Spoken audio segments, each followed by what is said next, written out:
আরে বন্ধু, তুই আবার বিড়ি খাওয়া শুরু করে দিছিস। তুই জানিস না বিড়ি খেলে ক্যান্সার হয়? বিড়ি খেলে অকালে মরণ হয়। অবশ্যই ভালো, তুই আমার একটা বান্ধবী নাম্বার তোকে দিচ্ছি, তুই তার সাথে কথা বলবি, তোর মনটা অনেক ফুরফুরে হবে।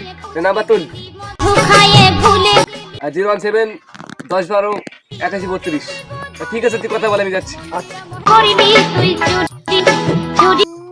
হ্যালো বেবি, রাকিব আমাকে নাম্বার দিল। আপনার নাম কি হেনা? হ্যাঁ, নাইস না। যাই, ভালোই হইল, নতুন একটা গার্লফ্রেন্ড পাইলাম।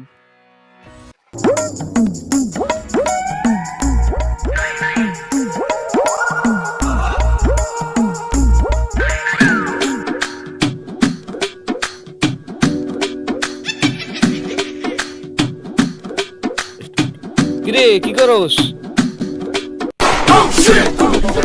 আর কি করে বন্ধু? Oh no!